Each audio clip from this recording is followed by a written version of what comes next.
Chag Sameach, everyone. It's getting very exciting. Shavuot is only a couple hours away. Trying to fit in so many things, trying to rest before Chag. There's so much going on, so it's a little hectic, but it's a big simcha. Baruch Hashem, we're going to bring two halachot, more than two halachot, because there's so much to discuss. From the Ben Ish Chai and Yekut Yosef, the first thing is very interesting. It's talking about the dairy products. Why do we even eat dairy foods in Shavuot? So the Yekut Yosef briefly explains that the reason is because after Matan Torah there were so many new additional commandments that Am Yisrael needed to follow, because beforehand there was no Torah, so there was no such thing as a process of slaughtering the meat animals. Like for example, slaughtering a cow, you need to check the knife really well, and you need the proper vessels to hold the blood and the way to salt the meat, etc., etc. So Am Yisrael simply just began eating dairy foods after the whole Matan Torah and hearing Hashem's name and the Ten Commandments, etc. And then another reason why we eat dairy products and like honey, sweet products with honey, is because just like it says in Shir Shirim, Dvash v'chalav tachad leshonech, the Torah is symbolized as honey and milk. It's very sweet and delicious under your tongue. Talking about learning Torah because of its of the beauty of Torah, and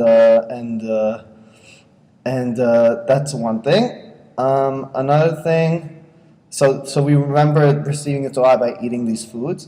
Another thing in the Ben Ish Chai, he says that for Shachrit tomorrow morning, God willing, it's going to be like 4 or 5 in the morning, 5:30 in the morning, after a whole night of learning.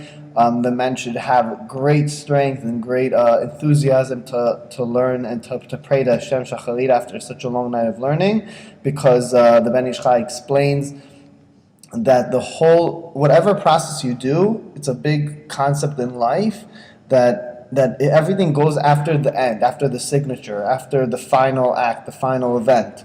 So after all night of learning and all night of showing enthusiasm to learning and happiness of receiving Torah, the way that you end off the night is by praying Shacharit, praying the morning prayers. So by this enthusiasm, Hashem will see that, oh yeah, he really wanted Torah. He's really happy about receiving Torah, because it all goes after that, after the signature.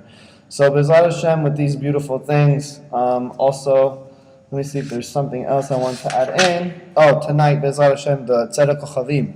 It's very important that only after nightfall, which is around 8:45 p.m., 8:50 p.m., our family should do Kiddush, because it's very important that the first night of Shavuot, the Kiddush needs to be after Tzedek Kochavim, after nightfall, after 8:45 p.m., which says Sheva Shabbatot Tmimot Yena.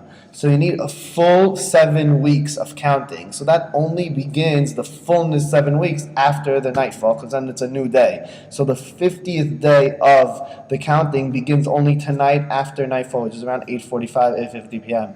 So B'ezrat Hashem, with that last halacha and all these beautiful halachot of Shavuot, we'll go into the Chag with great happiness of receiving Torah, and have a great Chag and Chag Sameach, and be with your family and be happy, and start thinking, who am I as a Jew? What does the Torah mean for me? And B'ezrat Hashem, we'll all excel to great spiritual heights, and we'll reach success in all ventures through this holiday. Chag Sameach.